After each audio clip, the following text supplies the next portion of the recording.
was very official. Yeah. Well, I mean, we are official. This is a business.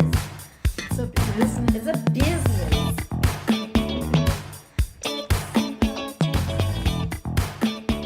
Oh my goodness. Welcome back to Dicks and Politics. We have a very special guest this week. I don't know if our listeners are ready, but I am Samantha. I'm Adriana. And please join us in welcoming our very good friend, CorBen! Yay! Now, CorBen he's an actor, he's a singer, he's a dancer, he is a screenwriter. I mean, CorBen does it all. And Boss. Yep, and he can cook. And I must say, for a single young man in your 20s, your apartment is immaculately clean. Well, I think that's in part due to you too. Yes, but still. Thank you. I think it's very good. So, CorBen and I have a funny story about how we met, and I will let CorBen tell you exactly how it happened. So let me tell you my story, and then her story will be the correct version. So, I just finished a contract with Disney Cruise Line. As Sam said, I'm a performer, and I was gone through 2017. And I came back beginning of December. I think it was like December 12th when I got back December 7th when I got back to the city. And I was just, milling about in my apartment. I was like, oh, it's time for me to do laundry. I, shuffle my way to elevator. Lo and behold, there's this woman. Elevator doors open, and I came frumping in. No bra, no makeup, slippers. And I'm like, hi, I'm just going down to do my laundry. Very approachable. Very approachable. So we descend to the basement where the laundry is. And she said, wait, I'm feeling something. Are you a performer? And I said, yes, I am. And she's like, I could tell your legs, it's just very your evident. body, yada, yada. Your body, yada, yada. So then she's like, oh, well, what have you done? I said, I actually just got off of Disney Cruise Line. She said, stop. And I wait. gagged. It was very organic. Yeah. Adriana, Hannah, and I are all huge supporters and allies to the LGBTQ plus community. We love gay guys. We are such hags. We love gay men. And CorBen and I mean, like I've said, 2018 was a shit show. You were such a rock for me this year. Thank you. And we're very close, and he has keys to my home, and we're ready to go. So, CorBen, I'd love for you to lift the veil a little bit about what it's really like to work for Disney, which easily is one of the most recognizable brands all over the world. Mm-hmm. And we've all sort of gotten these little nuggets of truth regarding the parks. Right. But we don't have a lot of inside info about the cruises. Yeah. So when you have an absolutely just drunk off their ass guest who is getting in your face, like, are there police on board? Yeah. Can you throw them in a closet and come back in an hour? If it ever gets that hint of out of control and you can sense, again, I'm like, okay, how can I defuse the situation, right? Let me call my manager. If my manager can't get, because they normally respect the whites. When an officer comes on board, especially... CorBen is black, by the way. He's black, and he's gay, and he's beautiful, and he's a hell of a lot more talented than you. Thank you. Sorry. So normally when the whites come involved, like the striped officers, especially when you have a 6'6" guy coming to you and it's like towering down. Oh, like, you're talking about whites like uniform. Oh, I thought you yes. meant white people. Oh, no. Oh, no. I went there. I took it there. Well, we're there now. So I remember one time I had to call my manager. I said, "Hey, I have this guest, and she's being." So do you have like a cell phone on board, or are there like yeah, phones? we have wave phones because okay. I don't think people understand this, but when you're on a cruise ship, right, you can buy the package plan and you're paying by megabyte. It is expensive. Mm-hmm. I remember that I had you can either buy 500 or 250. You blow through $10 and $20 so fast. Your bill racks up by the end of the cruise. So you have like actual like landline phones that are right there to pick you up? You have a landline on the ship, and then you have a cell phone, which is what we call a wave phone. Yes, okay. And it's called, even guests have them as well, and it's called we go based off like military time, so satellite time, which is like 1700, 1600, so on. But I remember one day I had to call my manager, and I said, hey, I have this guest, she's being a little bit difficult. How do we diffuse it? He comes over, and then she just turns the other way. She turns the other way because she's not going to deal with that. Right. No one's going to deal with that. I mean, and again, it's just a matter of common sense. It's like, you could not plan out your day far enough in advance, and it's you who's getting upset. Your child is fine. Right. Like, Calm down. take back seat. And I'm like, Johnny, are you ready to see Mickey? And Johnny forgot all about yesterday. Yep. He didn't care. And I'm Yeah. like, man, you're setting a bad example for your son. I need you to rein it in. Yeah. So now, as a performer on a Disney cruise, do they provide you with all of your dance shoes, all of your costumes, and do they have a gym on board that's just for the performers? Yeah, well, like anything, and I don't think that this is a secret. Going on to a ship, there's the guest and then there's the crew. And what Disney is really good about that, I think, is that they allow us times of the day that, hey, this is not when it's being used. Go use the guest room. Go use this. Go have this at your disposal. Okay, but I'm talking about, like, because you're performing. Do they give you your costumes, your shoes, your makeup, all that stuff, or do you have to provide all of your own, like, wardrobe? So we do our fitting prior to, and this is no secret. We rehearse in Toronto, Canada, and so we do our fitting in Toronto before we get to the ship, and then when we get to the ship, we have a second fitting just to make sure, like, hey, all of our ducks are in a row and that we have a proper fitting. And every once in a while, sometimes something may not make it. That's fine. Great, we'll just order it and it'll be there in the next port waiting for you. Oh, that's easy. Makeup, I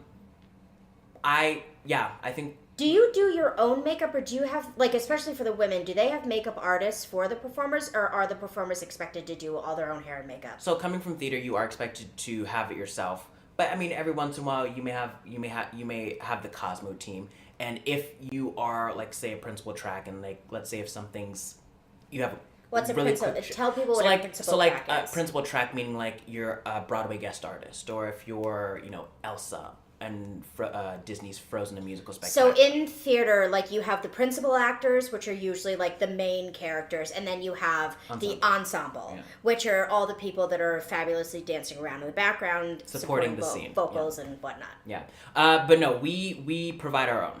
Okay. We provide our own makeup. So. Okay. Cool. I have a question. Just because I've only been to Disneyland and I've never done the cruise, how big is this ship and how many people can it hold? It's a city. Yeah. Okay, so the Wonder, which is the ship that I was on, and the Magic are the two oldest ships in the fleet. And then there's the Dream, and then there's the Fantasy, which are the Dream class. You could get lost on the Dream class. I kid you not. I remember the Wonder and the Dream docked in Nassau. And I had a friend who was on board, and she took me on, and we got to, she took me around. And had she not been there with me, I would have been lost. Because with the Wonder and the Magic, since they're smaller, it's more intimate. You can get from the aft end to the forward end of the ship, back and front, within under 30 seconds. Like, it's not that far. But with the Dream class ships, because there's so many more floors, and so it's even longer. And then there's just that many more people that they have to accommodate. I'm like, where am I going? I don't even know where I'm at anymore.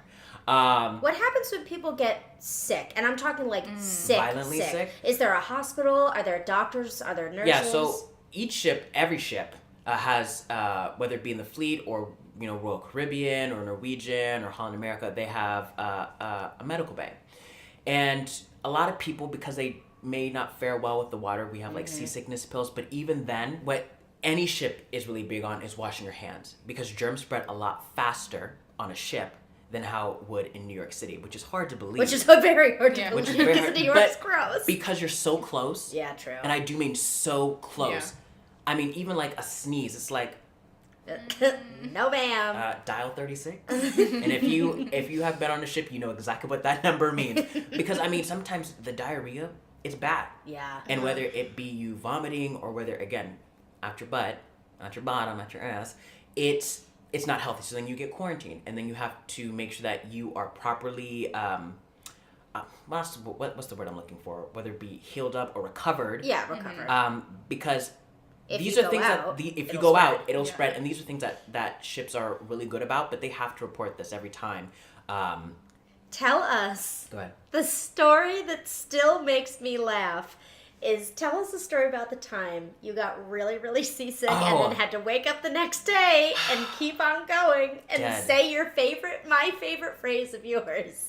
Wait, was this the last day of the ship, or was this this was the last day. So this was the last day of the cruise, and we were closing with Disney's Frozen, a musical spectacular. And I didn't think I was going to make it. The swells were 14 and 15 feet. Like, it was bad. And we were rocking hard. So here I am. I was grandpappy and Frozen. And I'm coming up, right? And I'm down in the lift waiting to come up to say my line. The king says, "Help, it's my daughter," and I come up in my troll outfit. Wait. Born with the powers or cursed? He's like, cursed, and it's getting stronger every day. You're lucky it wasn't a heart. The heart's not easily healed, but the head can be persuaded. Do what you must. And then I'm saying the rest. Meanwhile, you're choking back vomit. Oh, yes. Oh. And literally, I can feel it coming back up. And seasickness, by the way, it's is bad. no I've never joke. experienced And it. we're in the middle of love is an open. Fast forward, we're in the middle of love is an open door. Love is an open door. Complete left turn. I almost hit the wall, and I was like trying to recover myself, trying to be professional. Because what people don't understand is we as performers on any ship, you're dancing on a steel stage. So we have to like keep ourselves in good mint condition. And one of the things that I applaud Disney for is allowing us to have PT, physical therapy or physio for you Europeans, to come on every week for a port day to check up on us to see how we are, because we're expected to take care of ourselves and to keep ourselves in good mint condition. And that's hard. And especially if you're a tumbler, if you're doing aerial work, or if you're doing partnering, like you want to make, because the ship can be unpredictable at any given time. And I remember we were in the middle of Disney Dreams. And any ship, by maritime law, and correct me if I'm wrong, you have to stop if you hear or see a ship in distress. And then it can make. I remember one day I was in the middle of our Peter Pan scene, and it made a complete left turn. So you really went flying. So we really went flying, and you know. You're really flying. Wait, was someone up on like a pulley No, system? thank God, we were all was safe it on the the scene floor. where you were like jumping beds, and then someone just slams into the wall? Not this particular time. But the ship took a complete left turn, right? And you know, it's like Mr. Blue or Bright Star, Mr. Mob, which means man overboard. But it was just a ship in distress. And so we had like show stopped for about like maybe 20-25 minutes. Okay, the ship's good, it's on its way. I just remember CorBen being like, I don't even remember what we were talking about. I think I was sick at one point, and I'm like, CorBen, I can't get up. I need you to go to the pharmacy for me. And he goes, listen, you have not been sick until you get seasick on a Disney cruise. Dead. And listen, it has happened to me, but you know what? I still had to get up and do Frozen. So, all right. Well, I'm so excited that you could be here. I'm thrilled that you could join me first at McDonald's this morning, and that you then agreed to come and be a special guest. Hannah is in the middle of moving, so that is why she is unable to join us. So we're going to get into our regular podcast. We're going to cover what's burning, hashtag, and so what are we? So let's kick it off. Let's start it with what's burning.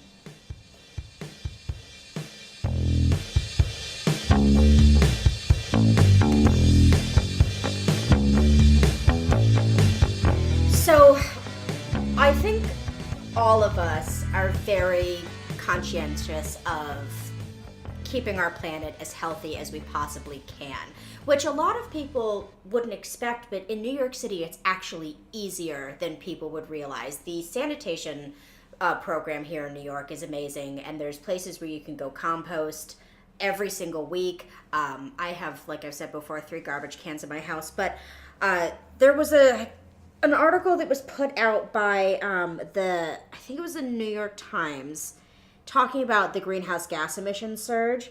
So right now, it's being reported that worldwide emissions are expected to increase by 2.7% this year, and last year we increased by 1.6%. And the researchers are saying that this is partly to blame because of the surge in demand for oil. Surprise, surprise. Mm-hmm. So, Adriana, you grew up here in New York City. I grew up in New England. Hannah grew up in New England. But CorBen, you grew up in Alaska. Yeah. Literally in North Pole, Alaska. I'd love for you to talk a little bit about the effects that you've been able to witness, literally living in the woods, and what it was like, you know, in nature 20 years ago versus when you go home now. Are you seeing any differences, be it in the wildlife or the flora and fauna or the quality of air? Like, tell us a little bit about things that you've noticed. Well, if you ever get a chance to go to Alaska, first of all, we have no humidity. so it's dry. And that's why, like, when our forest fires happen, it's really bad because we live in the valley. And so the smoke comes down into the valley, and it's just really bad, especially if you have asthma or allergies. And it just sits. It sits. Ooh. And so that's number one. Number two is, again, one of the chances that I had when I was on Disney was that we went up to Tracy's Arm and we got to see the glaciers. And to watch and to see documentation of that ice being pushed back and back and back due to the effects of global warming. A lot of people want to argue and say it's not real. Listen, you really don't know until you're actually there, until you can actually witness this. But 100 years ago, that valley or that fjord was a lot wider than what it is now. And because of global warming, it's being diminished more and more and more. So that's argument up for debate, whatever side you want to take. Yeah, I mean, look, and scientists will say this too, that the Earth, much like other planets, we go in climate cycles. That's what we do. However, it is inarguable at this point, I think, the effects that man and our greed is having on the environment. So, what other changes have you noticed? Well, we are the second largest rainforest, which a lot of people wouldn't figure Alaska to be, but especially during June, July, August, September, rainy season is pretty thick. And especially the more you are along the coast, you're more affected. But I know there are some times, and again, we hit our spurts where we may have a longer snow season than we may have a longer summer season, or we may have a longer rainy season, and it's all coinciding. And it's you wouldn't think about it if you didn't live there.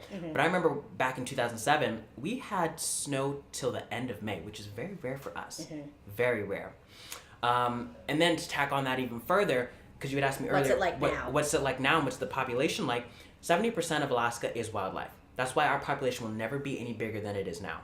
And your human population. Our human population. Because if you think about it, and I know much people want to say animals are in our back. No, we're in animals' backyard. If you think about it, it's so common to see the migration patterns or to see a moose in our backyard. Like, we think nothing of it.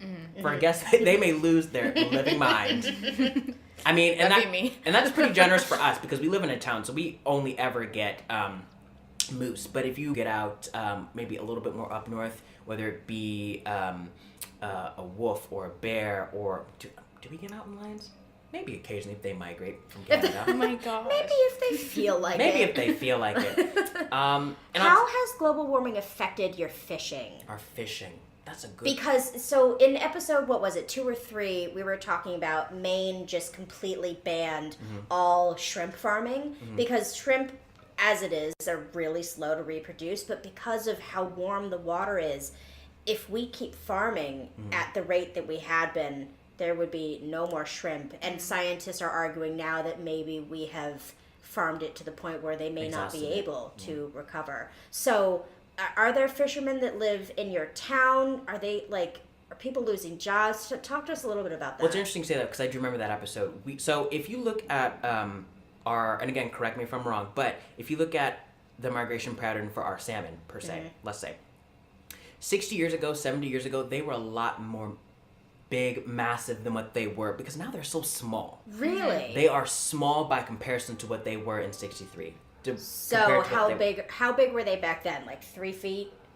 2 feet? I'd say even bigger than that. Okay, so what are they now in 2018? Now, they're anywhere, and correct me if I'm wrong, they're anywhere from 12 to 18, which is not very big. Wow, that's not big at all. They're not, and I'm just going based off memory, and so I'm not there to physically see it. But you are not a fisherman. I'm not a fisherman. But even when we were there in the Alaska season, like, they were so small.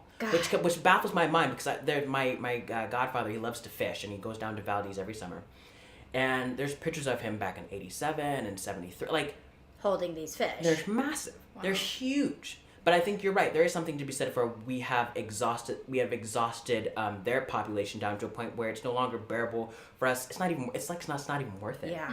So Adriana, when you look around New York City, are there any changes that you notice here? Obviously, you've lived here longer than I have, but I would say the biggest change that I've seen so far is in Coney Island. Okay. Because when you're out in the city, like Manhattan and stuff, you don't really notice the pollution just because it all looks the same. And like you said, our sanitation people are just like amazing. They're constantly picking things up. But the beach, I remember back in the 90s, we would go and there would be needles like on the sand, garbage, condoms. I would see people on the boardwalk just finishing their hot dog and not even going to the trash. Oh, no. And then even the water, nobody wanted to get in it. It was gray. It was gross. And then last summer I did go to Coney Island for like a day, and I was like, wow, it's a lot cleaner. It's nicer. The beach, like, I was like, you know what? I might put my foot in there and not get an extra toe at the end of the day, mutate for a second. Yeah. But yeah, I noticed that it's just that part of New York City is getting a lot cleaner. Okay, good. Yeah. Yeah, I have to say, I was extremely impressed with how, not only how easy they make it for us here in New York City to dispose of our garbage, but how seriously they take it. Like, all of our garbage needs to be put by our supers that run our building in clear trash bags so that when the sanitation people come around, they stand there and they look at every bag. And I've seen guys ripping bags open and going through. And if one little tin can is out of place, the building gets fined and it is a whole mess. And like I said before, there's all these wonderful composting places all throughout the city. It's the volunteers are there once a week, bring your scraps down, whatever. And what I also love is there's a lot more gardens popping up. And is it aquaponics? Am I pronouncing that correctly? Where you'll grow lettuce and things like that in water. I just love that it's become an ecosystem. So, too little, too late, who knows? I think that's arguable, but I am very glad to see that we're taking it very seriously. As far as when I go to my hometown, we're surrounded by a lot of protected land. So it's sort of just in our nature as a town and as a community to make sure that we're disposing of our waste properly. But I have noticed, like, remember when we were kids? And I know that, CorBen, you are constantly surrounded by snow, but do you remember when we were kids, our first snowfall would come right around Thanksgiving, and now we have to wait until like January or February for a massive blizzard. We only get one, and I miss the snow. Like, I remember... I was just saying it doesn't feel like December, because No, there's it no doesn't. snow. It's kind of hot still. Even though it's 35, I don't even close my jacket. I remember in 2002, I was in 7th or 8th grade, and I went to one of those Christmas fairs with my mother at a church, and I was in shorts. Shorts and a hoodie, and flip-flops in December. It was like December 18th. It was wild. So, we do want to encourage you guys. There's a lot that I do in my household to live as sustainably as possible. And now CorBen, because he realized how easy it is, we bring our own bags to the grocery store. We bring our own containers. I separate my trash into 3 different categories. And if you're looking for tips, I can post some on our blog about how to just live a little bit more waste-free. So I kind of like this. What's Burning. It's not as sad as our other What's Burning segments, but we have a lot to talk about in pop culture with celebrities. There was just so much that happened this week. Drama. So we're going to get right into it. Join us for ##.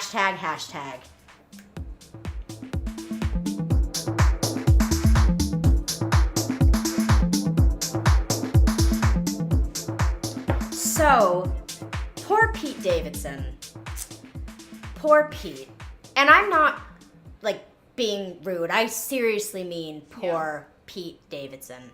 So here's this guy, Pete Davidson, who is one of the principal actors on SNL. He has been very open over the past few years about struggling with mental health, anxiety, depression, all these different things, as well as, isn't he has a bipolarism as well, doesn't he? I believe? BPD. Yeah.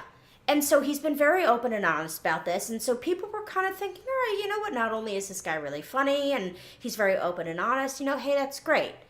Then, in a twist that I think shocked everyone, all of a sudden he's with Ariana Grande, who is inarguably probably one of the most famous people in the world right now, and she's totally killing it.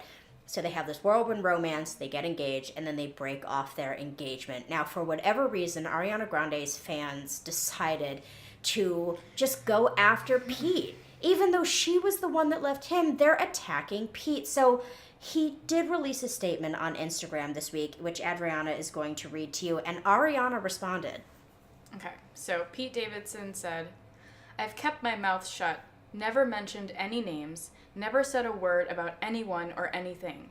I'm trying to understand how when something happens to a guy, the whole entire world just trashes him without any facts or frame of reference. Especially in today's climate where everyone loves to be offended and upset. It truly is mind-boggling. I've been getting online bullied and in public by people for 9 months. I've been spoken about BPD, what does that mean again? I think it's a borderline personality disorder. Thank you. And being suicidal publicly only in the hopes that it will help bring awareness and help kids like myself who don't want to be on this earth. I just want you guys to know, no matter what and how hard the internet or anyone tries to make me kill myself, I won't. I'm upset that I even have to say this. To all those holding me down and seeing this for what it is, I see you and I love you, Pete. Now, luckily, Ariana did respond to this with a statement of her own that basically was like, you guys, I never wanted, nor did I ever encourage you to go after Pete. Like, I love him. I respect him. He is an important part of my life. Please leave him the hell alone. We need to be nicer to one another. Right. But I also feel like the fan base that was bashing him are mostly little kids. Exactly, who don't understand. Right. I think that it's hard enough for people to wrap their head around mental illness because it is seemingly intangible and invisible. Borderline personality disorder is a whole different ballgame, and I think that people are afraid of what they don't understand. So, I'm just trying to think of how I can talk about this in a way that's not going to offend people. I mean, it is. It's little kids. It's like little, 8, 9, 10-year-old kids that don't know what the fuck they're talking about. Kids are mean. Yeah. Right, yeah. But then how do you educate a child on something that is so far beyond? Now, what we do need to remember is that a lot of the time, the people who are posting these comments about him are kids, like actual children. And Adriana, you just brought up a really good point about how, kids they get attached to these celebrities. And a lot of times, from my own experience, we all have public Instagram accounts, and I've certainly experienced a little bit, even though this podcast is 10 seconds old. I've experienced a little bit of online bullying myself, but I had other online presences before this, and I just know that more often than not, people that say stuff like that are just bored, lonely, delusional people. But it doesn't make it hurt any less, I don't think. So, I think Pete's really talented, and I'm sorry that things blew up the way that they did. I do hope people kind of lay off him and that he can move forward. Speaking of moving forward, Cardi B and Offset I can't even. are done. Are you surprised? No. Did you see, CorBen, her video that she did? Yeah. Well, and here's the thing. Because real talk, we can talk on this podcast. There is something to be said when it comes to race, and I'm gonna lightly tap on this, and correct me if I'm wrong. You can tell me to stop at any time. But I think there's something to be said for, especially for those who get in this profession of entertainment, right? That there's an idea of what it's supposed to be like. That there's an idea that you have to play the game in X, Y, and Z order in any which way, right? But I think sometimes we lose fact of, if you're in a relationship, it's between you and that person. And when you're public, you're sharing not only yourself, but you're sharing your partner, and you're sharing that with 8 million other people, or however many people you have following you, right? So do you think that that's why they split up? I do think. Now, she did say that, we've been trying to work on it for a while. Now, here's the thing. Our parents come from the old school of we made a vow, we made a commitment. We're going to try, and this is going to be private. Mm-hmm. We don't know what went on behind closed doors, behind that conversation with them. But now that they have a child involved, it's bigger than that. Yeah.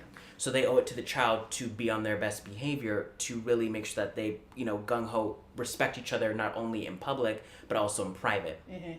And I do think because she is young, and because she's very young. She's 26. 26. Yeah. And of how she started. Again, I'm not a huge fan of Cardi B. I do like some of her music, but what her life was like prior to then her getting into stripping, to then her being on Love Hip Hop in Atlanta, to then her breaking out and becoming this mega star. I think sometimes we get, anybody would get lost in that, but she has been true to herself a couple of times in terms of coming out coming out in front of it, getting, like with the video. I liked her video a lot. Guys, me and Offset, we've been trying to work on it, but it's just not working out our way, so we're done. And that's it. But we're gonna be together for the child. Which is what I wanted to say, that I'm so proud of her for just saying it that way, because lately she's been kind of lashing out with her fights and stuff like that, and I was actually surprised that she came off very classy about it, and she skips the middleman, which is the PR. Yeah, exactly. But that's good. But the way she presented herself in that video was unexpectedly Yeah. good. Now, someone who did not present themselves very well, and I don't even know his name, and I didn't even bother to look it up, but did you see that bullshit about, like, oh, Travis is cheating on Kylie, and there was this picture? Some asshole piece of shit guy and his friends were like, oh, let's prank the internet, and now they have this whole YouTube video out, like, oh, we pranked the world. Screw you.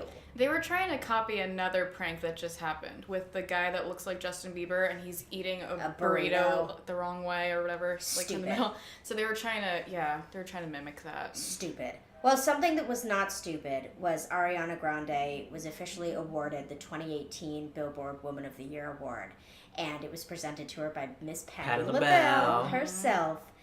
And I really liked a point that Ariana made in her speech, which CorBen and I were talking about this earlier, and we were not terribly impressed with Ariana's speech. She knew for over a month that she was going to be presented with this award. I think we both really hoped that she would have come up with maybe 5 sentences that were poetic and meaningful, but instead she did not. But something that I really liked was she's like, you look at me on paper, and this year I'm winning these awards and I'm breaking these records and whatnot, but in my personal life, I am a fucking mess. Like, it is an actual mess. Yeah. So please know that if you are going through something and you just don't know what's on the other side, you are not alone. And I really liked that, because that's how the hell I've been feeling till I just got this job. So booked and blessed. Congratulations. Thank you very much. Yes, I'm very, very lucky. I love my new job. I've got Dixon Politics. I got my new job. I'm the happiest I've been in a long, long time. So, all right, the last thing I want to talk to you guys about in our next segment about dating and love and relationships, and the segment is called So What Are We? I want to talk about ghosting. When have you ever ghosted anyone? Have you been ghosted yourself? When is it okay? When is it not okay? So let's get right into it. So, what are we?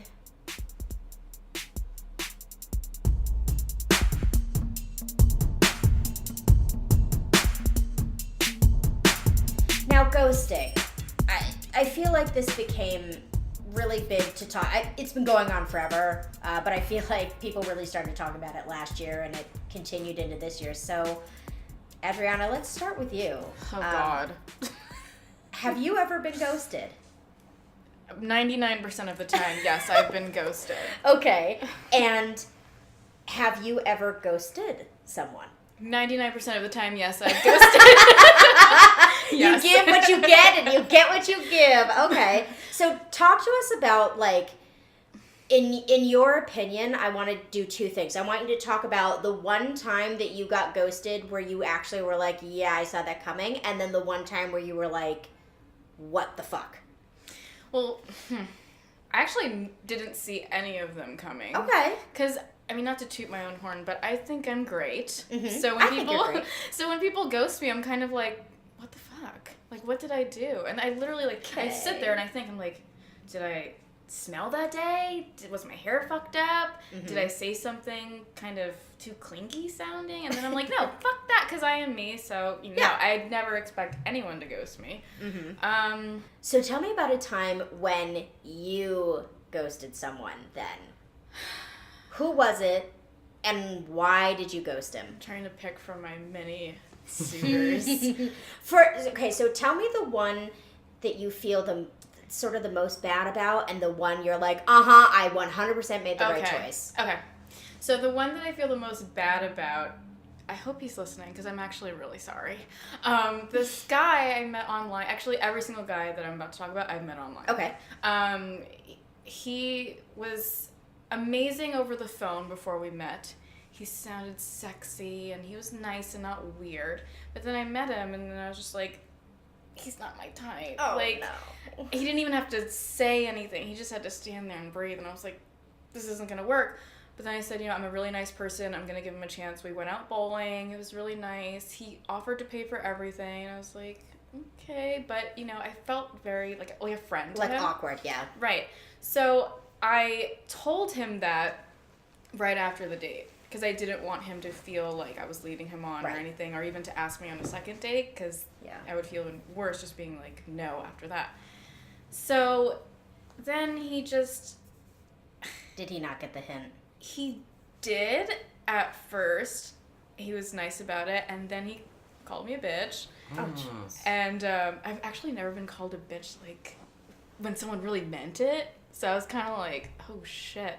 And then I felt really bad, because I didn't think, like, oh, he's an asshole for calling me a bitch. I was like, he really liked me, and now I feel really bad. But he just kept spilling his heart out every single day. And it was more like, you're a bitch. And then, I'm sorry to call you a bitch. I really like you. No, that's psychotic. Yeah. So then I was like, I just stopped talking to him. So then what about the time you ghosted someone and you felt like 100% that was the best decision you could ever make? So this guy took me to a sports bar and we had our coats on. And it was freezing cold. I just unbuttoned it like maybe 2 buttons. Couldn't even see my cleavage or anything. Mm-hmm. And I'm just going to reenact. And he's staring at me. Like, the mic is my titties. And I'm talking about, like, animals. Right. Okay? And this guy's like... I really like cats. Mm-hmm. Ew, stop. Bye. Mm-hmm. If you want to, like, stare at boobs, just Google boobs. Right. You don't have to do it to an... Yeah, and so then we're leaving the bar, and he wants to hold my hand and kiss me, and I was like... don't touch my hand. So I was like, I'm ghosting this motherfucker. Are you kidding me? I have never ghosted anyone. I am very communicative. I am upfront and honest. But I have been ghosted twice. So let me tell you about the first time I got ghosted. This was a few years ago. I was on a dating app and I met this young man. He seemed nice enough, decent looking. I thought, you know what? Why not? Good opportunity for me to figure out what I like, what I don't like. Went on a date with him, asked him, so tell me a little bit about you. What do you do for work? And he was extremely standoffish. And he was like, let's not talk about what I do for work. Now, mind you, come later on to find out, he was a junior analyst at an international financial services or like an investment company, making maybe $50,000 a year, maybe. Like, I don't know if he was being standoffish because he was ashamed. I think it was because he wanted to make sure that I wasn't a gold digger, because a lot of women see, ooh, he works in finance, he must make money. Like, if I was a gold digger, I wouldn't be going after you, number one. Number two, I had my own company at that point, so, like, honestly, go away. I don't need your money. So the night went, well, better than I had expected, and then the following weekend, he wanted me to come into the city. I said I couldn't because I was on the board for this charity event in New England. But I said, hey, if you'd like to join me there, I'd be tickled. You'll sit at my table, whatever. So he comes all the way out and comes to this event with me. And it was really, really awkward because he was just a bumbling idiot. Like, he thought that he was this big city slicker, big deal guy, and these small town plebes.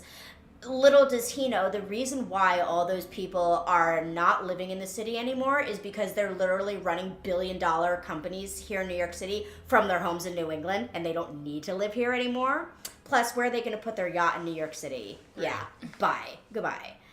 And so it was sort of weird because he, really thought that he was a big deal, but then apparently... I had some friends there with me that night, and they told me after the fact, they're like, he kept coming up to us and asking us if you were texting other guys, and he was, relentless about asking us, and I'm just, sit down, right? So, whatever, the following weekend, I was able to come into the city. He lived down in the East Village in this disgusting apartment with this random man who, I'm not joking, had flown in a woman from Korea, just to bang him and be a live-in hooker, essentially. I went into their kitchen at 3:00 in the afternoon to grab a glass of water, and she was in there half falling out of a silk robe, and she's like, yeah. I'm like, hi, I'm Samantha, how are you? I'm not English. No. I'm like, oh, Jesus Christ. So I end up hooking up with him. Yeah, this is 3 weeks later. I end up hooking up with him. And at that point, I was sort of like, this could kind of go either way for me. The sex was like, scale from 1 to 10, it was like a solid 2. Damn. Yeah, it was bad. It was really, really, really, really, it's like it didn't really happen. Not even a livable 2, just a 2. No. Like, I'm only giving it a 2 because he was able to get it up. Other than that. Yeah, that's rare nowadays. Yeah, it is. It's very rare. At this age. So, yeah. So, anyways. He leaves. I leave. Whatever. Reached out to him to just sort of see, where are we at? Because at that point, he's living in New York City. I'm still in my hometown in New England. Like, how is this going to work out? I wasn't in the city yet. And he just completely ghosted me. Like 100%. Reaches out to me 3 weeks later and goes, hey, sorry I didn't call you back. I've been sick and I've been staying with my parents. Turns out he's this little Upper East Side old money bitch fucking wimp who did not know how to make sense of his emotions because he apparently really liked me but didn't know if I really liked him, and I made him feel insecure because I'm so much better looking than him and blah blah blah. I'm like, take a fucking seat. That's why the sex was a 2. Exactly.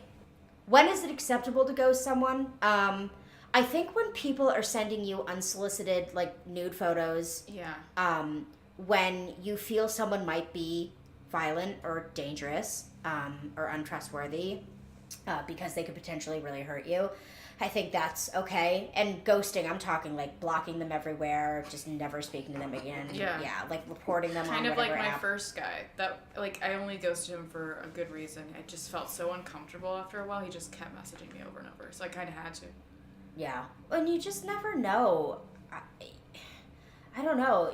You just never really know someone, and if you don't feel safe with someone, especially like once you start adding physical stuff into it, I mean, think about like, you, CorBen, like, announcement, CorBen lives alone. So, you want to really make sure that you can trust the person that you're inviting into your home. And I don't invite many.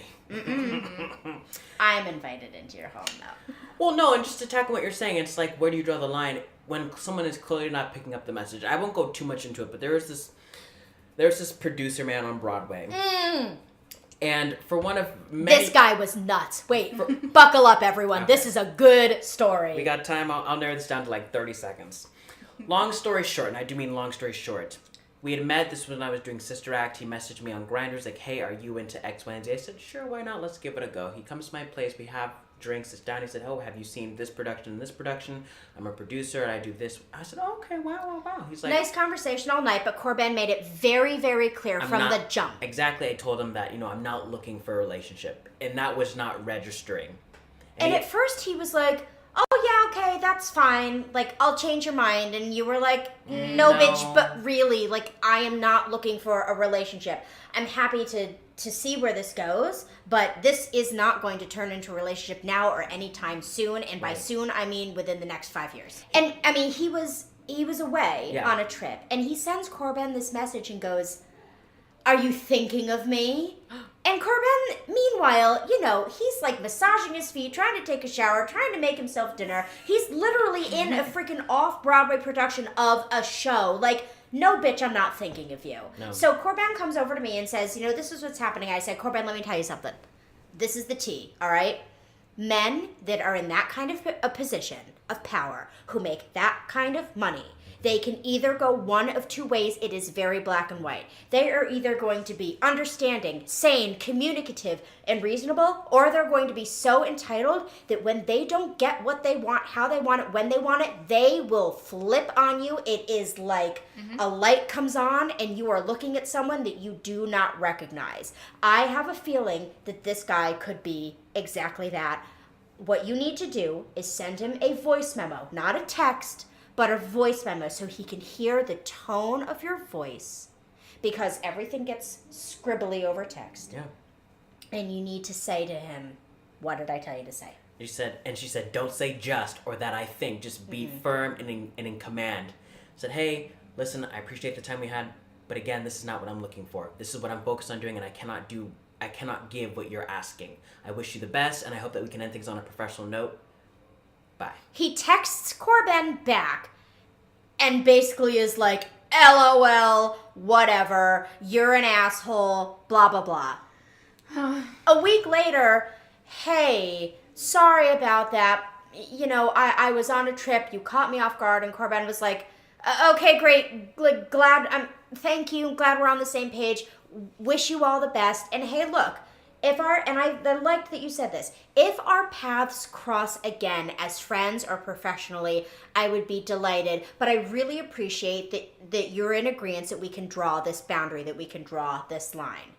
So we think, CorBen and I are like, oh, bitch, we're in the clear. Because CorBen and I make one complete person. Oh, no, it's far from over. Far from over. So then, the saga continues. CorBen, take it away. 3 months later, he messaged me on Grindr, not recognizing my profile picture. So then he says, hey, my name's so-and-so. I said, oh, yeah, I know. My name's CorBen. Hello, it's me. It's me. Mm-hmm. We met way back when. He's like, oh, yeah, you're the one that ghosted me, for the lack of a better term. I said, no, bitch. No, he said you dissed him. He said I dissed him. Who the fuck even says that anymore? Oh, you dissed me. Okay. So, my ass, meanwhile, bitch. I still have the text. Like, I screenshotted them. Receipts. I have the receipts, and I told him, like, hey, this is what I said, and this is what I said earlier in our Grindr conversation. He wasn't getting it. He wasn't getting it. CorBen gets him on the phone. So I talked to him on the phone. I said, hey, this is what happened X, Y, and Z during the production and post the production. He said, oh, that doesn't even register in my mind. That is not how I perceived it. Now, meanwhile, CorBen then calls me, and I said, CorBen, I call bullshit. This is a red flag, because people like this are so manipulative, and they try to mask it as kindness and empathy, and, oh, I'm so sorry, my fault for completely, misunderstanding. No, bitch, they knew exactly what they were doing back then, and they know what they're doing now. I said, CorBen, don't you fall into it. So they get into another little scuffle of, hey, let's reconnect just on a professional level, not rekindle. And I kept saying that again and again and again, reconnect. Because they do, without giving away too much information, the two of you do run in sort of parallel industries. There is going to be crossover. Yes. Oh, yes. So I was reading Samantha the text of what had happened, and he said, what? Oh, no, you just need to be done. So I blocked him. That was done. Months later. Months later. Okay, I blocked him on text, right? Text and call. I blocked him on Grindr, right? He finds me on WhatsApp. Of all things, WhatsApp. Because WhatsApp is a very popular, like, European form of, messaging, right? Yeah. He said, hey, dude, what's going on? I said, block. I just can't. I'm just done. God, goodbye. I'm just done. Because, again, and to retract back what we said, where do you draw the line at ghosting? When the lack of communication is, like, you're just not understanding. Right. Yes. I'm dropping something you clearly don't want, and you're giving me something I clearly don't want. Let's just go our separate ways and be done. Yeah, absolutely. I agree. And it's like, even though I don't think that this is the type of person who's going to show up at your doorstep with a knife, manipulation is another form of abuse, whether it's within a family or a relationship or a friendship. It's not okay. And yes, haha, this is very funny, but those are the signs. Like, we want to put it out there. Those are the signs that someone is trying to manipulate you. When they gaslight you, when they validate your thoughts, feelings, and emotions, and then flip a coin and change their mind. When they seem very interested in you, and then they completely ignore you and are not willing to give you an explanation and then come back. You guys need to avoid people like that altogether, and that's when I say, ghost away. Well, CorBen, you know what? I must say, I loved having you here today. Yes. Would you like to come back next week and be on our next episode? Yes. Or just as a guest host when Hannah's not here. Yes. Oh my God. I don't mind being a fill-in. Well, thank you all so much again for tuning into Dicks and Politics. Once again, our website visits all over the world, our plays all over the world. Our followers went up a lot this week. We're almost at 100 organic. Yeah, and we're all organic followers. And did you see that person commented like, oh, PM me for followers? And I commented back, I'm like, no, we only want organic. So we know that we're talking to actual people. Everyone, thank you so much for supporting us. We really appreciate it. Once again, my name is Samantha. I'm CorBen. And I'm Adriana, and you've just listened to Dicks and Politics.